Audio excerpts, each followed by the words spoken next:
What's up, guys and gals? Welcome back to the Nerd Castle. Today in the world of indie games, we're going to be taking a look at a title called Forever War. We took a look at this game a little while back, and I was pretty harsh on it because I felt like the game itself had been released entirely too early and it needed a lot more work before it was going to be ready for a commercial release.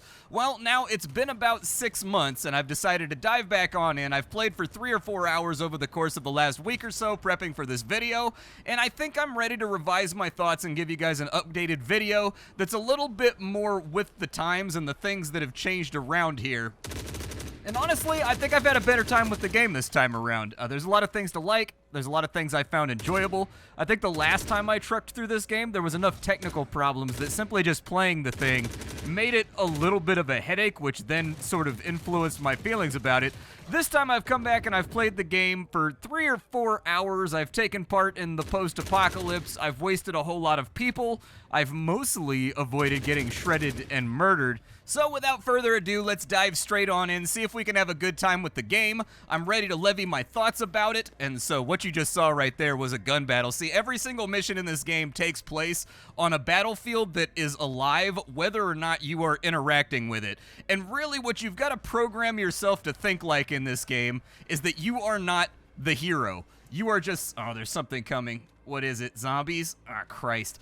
Okay, let's bail, let's bail, let's bail, let's bail. Let's get out of here. I gotta go back over in this direction. I still need to lick my wounds a little bit. I'm kind of beat up right now from that gunfight, and I would rather not be beat up. But as I was saying, in this game, you kind of don't want to think of yourselves as a hero. You're a rat.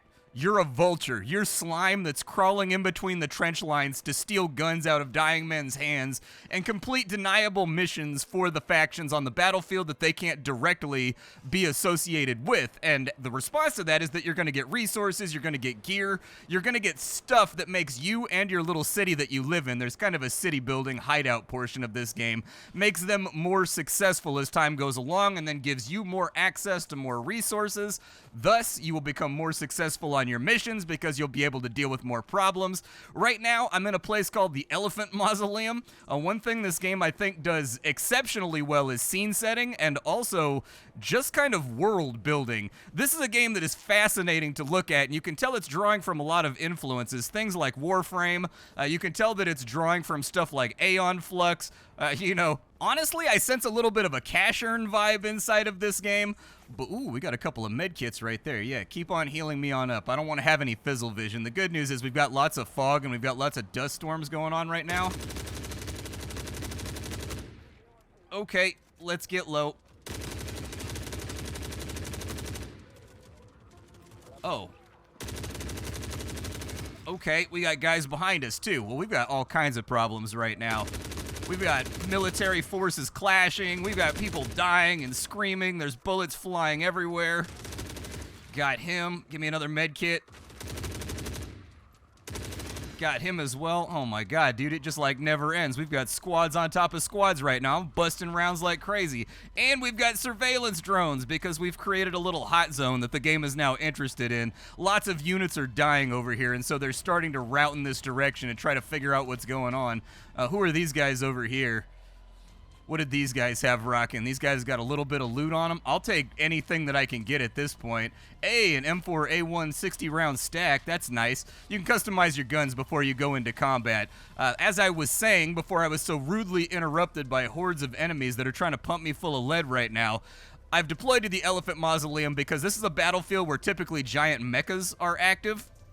And I am interested in looting one of the giant mechas. One of the factions that's at war with the other factions wants a bit or a piece of their enemy's mecha so that they can figure out how it works as a little bit of subterfuge. And I'm trying to work my way towards the battlefield where I can get that stuff. But unfortunately, the fighting is really, really hot and thick here today. One of the things that's kind of interesting and special about this game is that you never quite know what you're walking into every single time you take a mission. What I mean by that is, the missions have modifiers on them that will slightly change things around just depending on good luck, bad luck, whatever. Let's wait for this patrol to walk by. I don't want to engage with them. They're a little bit heavier than the previous grunts that we were engaged with. The real problem here is that if I move, I'm trying to get into that military base over there. If I get into the military base, they're going to be behind us. I also haven't looted all these bodies over here, and I definitely need to. They got a little bit of 5.7 ammo. Okay, True Aimer 4X. I'll take that because it'll probably sell for something decent. What do we have over here? Come on, keep going through these pockets and see what we can find. Man, who's this wealthy army that's able to stock their guys up with 90 rounds of 5.7? Have you bought 5.7 ammunition? I was in the market to buy a 5.7 over the course of the last year or so, where I really, really wanted one, and what deterred me from it was just the ludicrous ammunition prices. Like, buying a 5.7 is expensive enough straight off the front of the bat, but then you've also got to feed the damn thing, and the ammunition is crazy expensive. I forgot what I was talking about, but it looks like this area is starting to cool off a little bit. Oh yes, modifiers. There are modifiers on the missions. The map is always the same every single time you come in, but the time will be different, the time of day will be different, the weather will be different, and then on top of that, there are also full overhauls where if certain forces lose in the course of fighting each other on these maps for like the next day or two, it'll turn into an undead cyber zombie wasteland. It'll be taken over by a faction, and then it'll have all kinds of defensive emplacements, and they'll have all their best gear there to fight you off with, and there really won't be an op-4 to distract them as well. So it gets very, very intense, and it's actually pretty variable. You would think a game about playing the same 6 or 7 missions over and over and over again would get boring pretty quickly, but I haven't found that to be the case just because battlefield conditions are so frequently variable in this title. One down. They're engaged with something else. Cyber zombie. Let me get him real fast. We're looking somewhat okay on ammunition right now. I don't know what he was busting at, though. Not super sure who he was trying to kill. Let's grab this zombies loot over here. Sometimes you'll get cyber zombie heads. They have information and data inside of them because the Eurasian faction uses their lobotomized cyber zombie soldiers to both monitor the battlefield and also perform like human wave strategies. Hey, first aid kit, definitely take that. We got a guy moving over there. I don't think he'll see me. What's this guy got? He's got smuggled organs. That's a weird thing to have on a battlefield where you like a, I don't know, like a medic or something. You, get out of here. Go away. Oh, there's turrets in here too? Good lord. We've got all kinds of problems to deal with. Something big just saw me too. What saw me? I don't know what just saw me, but something just pinged over there that it's aware of me, and so it could be a tank. This game is really, really big on spectacle. We'll play some missions a little bit later where you can see what the actual rolling battle looks like. This place has a lot of fog cover and a lot of crazy stuff going on. The battles can get pretty chunky on this map, but it's usually obfuscated by environmental factors. We are officially inside the base now, which apparently used to be an American base from the flag that's flying. Not anymore. I don't think it's anybody's base now. Let's get low, let's get low. Yeah, something over there is watching for me. I don't know what it is. We may die horribly. I was just one random guy that was in the wrong neighborhood at the wrong time. Got that turret down, too. Oh, we getting droned? Ugh, they called in a drone on us. We gotta fall back. Yep, they definitely called in a drone on us. You can see them right there. Let's get a little bit low. Let's keep it loosey-goosey. Let's slam a med stim. I'd rather not deal with drones right now. But then again... Oh, I can't see up over the barricade. Never mind. You can also play in third-person mode if you want, like this right here, just in case you like that Division-style point of contact better.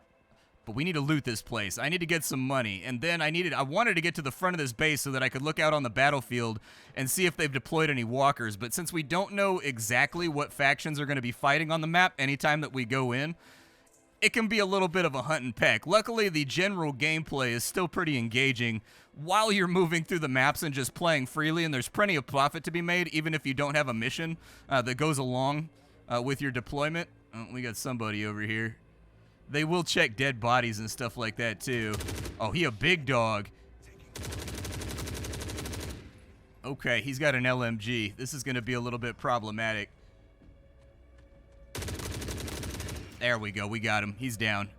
we're looking solid. And so recently, they've actually updated this game several times since the last time that we covered it. They've added new maps, so that's really, really cool. On top of that, they've added, I mean, they've been fiddling around with things. So the gunplay has been completely and totally overhauled, which I think is great because the gunplay was very, very sticky the last time that we played the game. It was hard to engage with. It didn't feel good to fight enemies. The game still doesn't feel quite AAA. It doesn't feel like you're playing, you know, Wolfenstein from Bethesda or anything else like that. It's not absolutely peerless gameplay as it stands right now, but I will say that the gunplay, which was a sticking point for me, has largely been made to feel really satisfying while you're running around on the map spraying bullets at everything that you possibly can.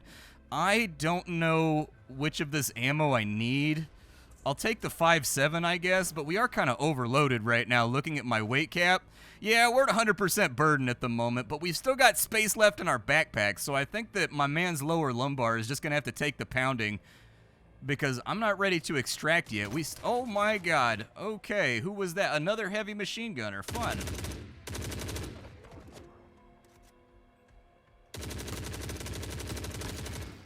Down he goes. How that drone is not aware of me, I can't honestly tell you, but it's dead now. We are getting a little bit low on ammunition. Unless we can source more ammunition, I don't feel good about staying in. I think I just caught a stray right there. Oh no, they're aware of us. Okay, let's pull back over this way. They do have a heavy machine gunner over here that's putting a little bit of scowl on me. Let's get in behind some cover. Oh my god, it's a brawler. Oh, that's super bad. Oh, they're engaging the brawler. So that thing right there, I believe that it's a Russian brawler. And brawlers are a special unit type that are basically like impervious to guns and bullets. I need you to die, and then I need to not be near the brawler. So I'm just going to huck myself off the cliff here and jump down, and hopefully he doesn't investigate too sharply where I went. Normally, they don't have super good perception, so we should be... Ooh, water stash. Hell yeah. Give me the water and what's inside this storage, and then we'll try to make our way towards evac so that we can bank our stuff, because this is, after all, an extraction shooter.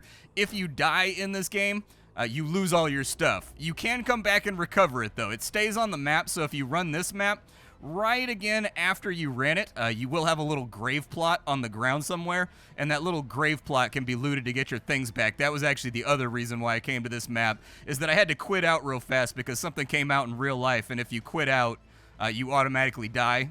But I died right next to the spawn, and so it should be pretty easy to recover my stuff, and it was. I already did it. Let's work our way up through this murky passage over here, hoping that that brawler didn't come around. God, there's red dust everywhere, bro. I'm sure that's going to compress well when it goes onto YouTube. Extraction's right over here. There were guys over here that were fighting, but it looks like maybe they're gone. Either that or they worked their way in further. They did not work their way in further, so we are good to go right now. Let's get the hell on out of here, and I'll show you some of the other mechanics that exist inside of the game. And that's your first successful mission right there in Forever Winter, and it was a pretty intense one, in all honesty. I wasn't quite sure that I was going to pull through during, like, that latter portion where we were pinched in between a heavy machine gunner and a brawler.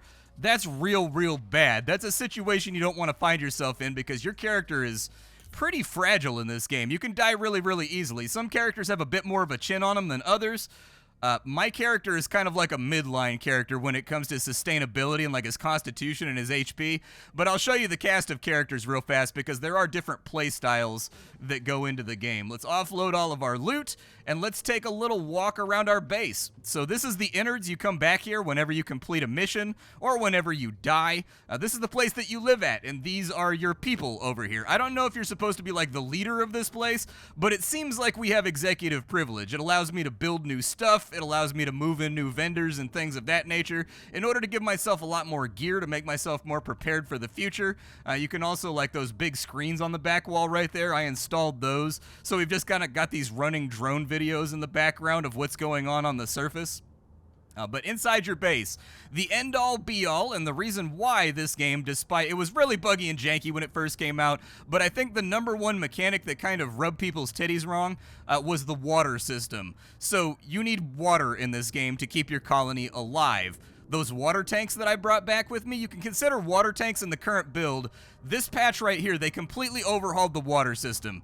The way that it used to work is, in the original version of this game, it was like a mobile game. You picked up water, and every single hour of the day, your water sort of like ticked downwards by a certain percentage. So 1 barrel of water would last you 1 day, and it would tick down. And if you didn't play the game, that timer was running even when you weren't playing the game. And if you ran out of water, you lost all your stuff, your colony was considered died out, and then you kind of had to like play fresh with not a whole lot of resources.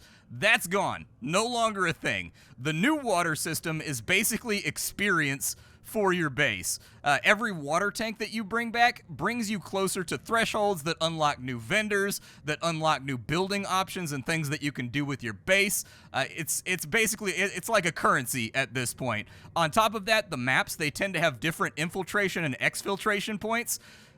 To get a more advantageous entry point, you can bribe scouts with water to drop you off over there if you're friendly enough with the faction to not get fired on instantly when you come in through that entrance. And I think this system is much, much better than the last one.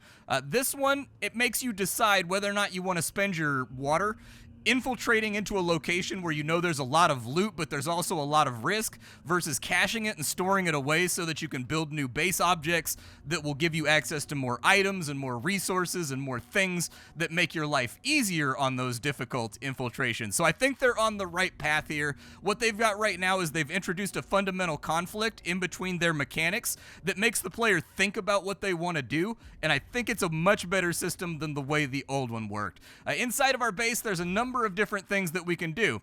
So in here we've got our factions. You work for the factions. You have a reputation with all of the factions, and in fact it can swing wildly mission to mission. Every single character you saw me kill in that last mission was associated with one of these factions. They've all got body cameras, there's drones everywhere, the war is being monitored at all times, and so every single unit that you kill is going to affect your reputation in one way or another. It is very difficult in this game to identify the factions visually, at least I find it difficult. I'm hoping at some point they add like an LED armband or something to all of the enemy soldiers, so like Eurasian ones will have like a green armband, your Russian ones will have like a red armband, and like European ones will have a blue armband. That way you can kind of tell the difference between the factions when they're fighting or whatever.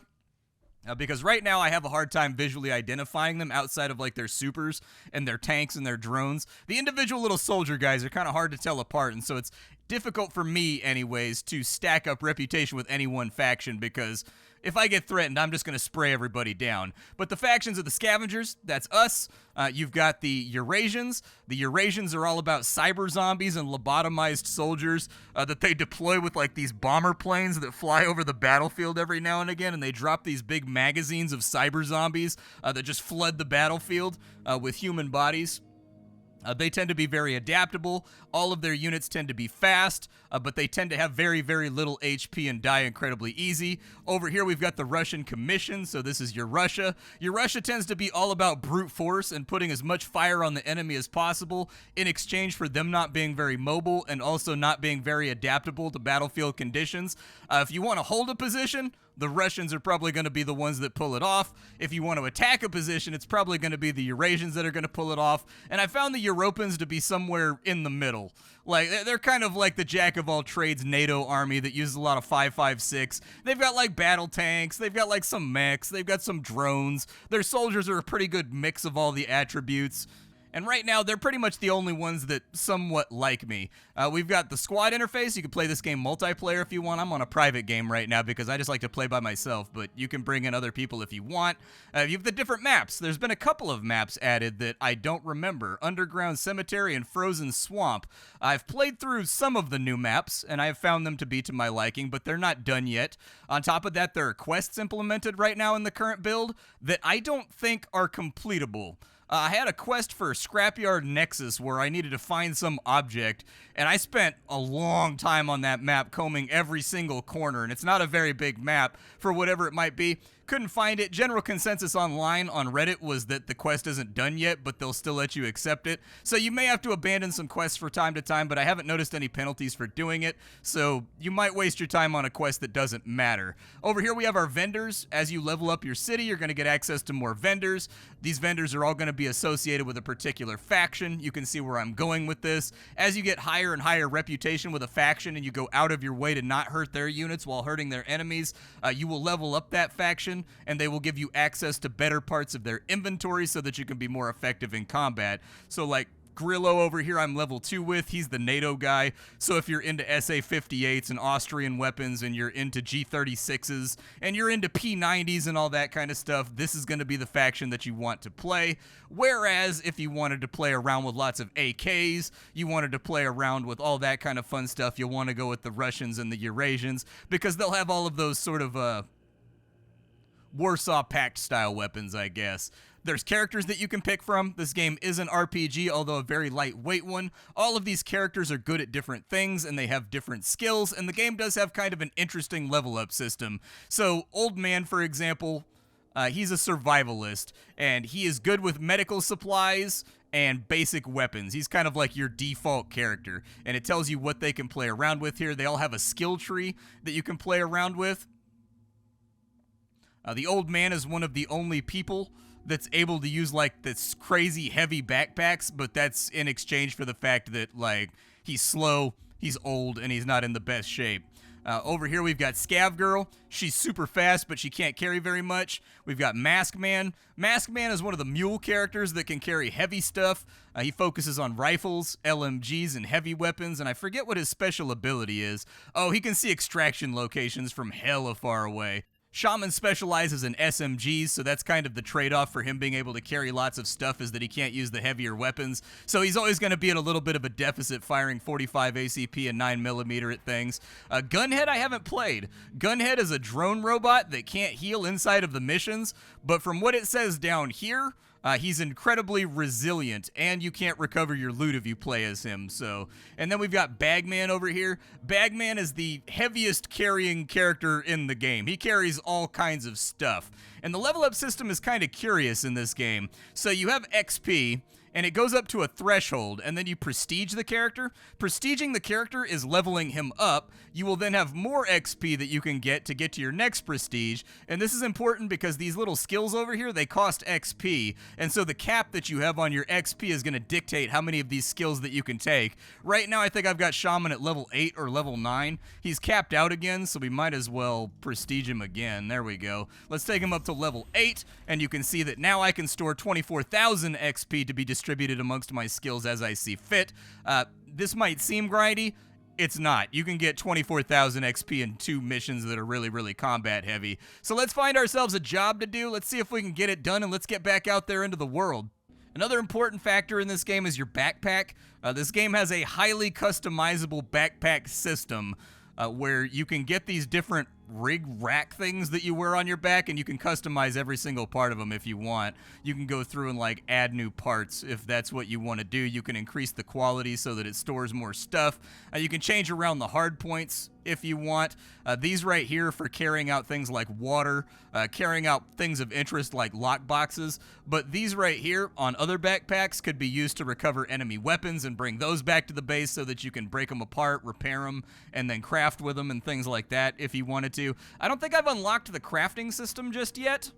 I don't think I'm at that point yet. I think I need something like, I need a ton of water in order to unlock the crafting system. Let me go look real fast what the crafting system is going to cost me to unlock. But I remember it being fairly pricey on the base customization menu. Yeah, so for this right here, we need to have 20 waters and $500,000. I don't have $500,000. I almost have the 20 water, but we'll get there. What I would love to see on this map is these little squares that are next to the map. They should be the color of what faction owns it, and then it should have a little ring around it that's like hashed or like dashed to imply what the faction is that's attacking it, and that would go along with like the armband system that I mentioned, because it can be very difficult to figure out who's fighting who on a lot of these maps. We're going to go to the Scorched Enclave because I feel like it's the newbie map, but it's a really, really good place for me to get some of the things that I need. But before we do that, I do need to clack out my gun too. So I'm going to throw a 60 rounder on there. We've got a good pistol grip on it for right now. I've got a better, longer barrel that I can put right there for accuracy and muzzle velocity. I'll probably go with the handguard upgrade right there too. It says it's an upgrade, so I don't know. The game doesn't do a great job at telling you what stats are being adjusted when you do certain things. I'll throw an EOTech Xbox on top of that thing, and then I will also throw a silencer on it, and then we'll equip it right there because that'll put us in much better condition for combat here. Let's head on out on another mission. But I suppose I'll get on to my closing thoughts here. So I had a much better time this time around the block with Forever Winter than I did last time.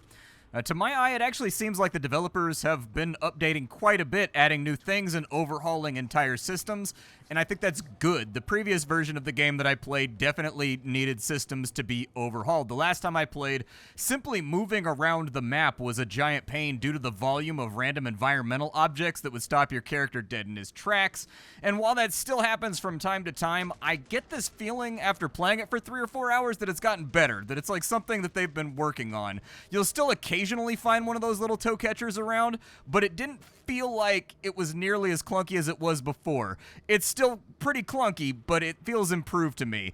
Gunplay, on the other hand, has been fully overhauled, and I think it feels much better than it did in prior versions of the game, especially once you get to the better, more moddable, and more valuable weapons. I think that the gunplay and the running around shooting feels really, really good at this point, or at least good enough. Stability and general bugginess seems to be down as far as the single-player experience is concerned. I played no time online. I'm not a big multiplayer gamer, so all of this that you're seeing is just me playing by myself without connecting to the internet.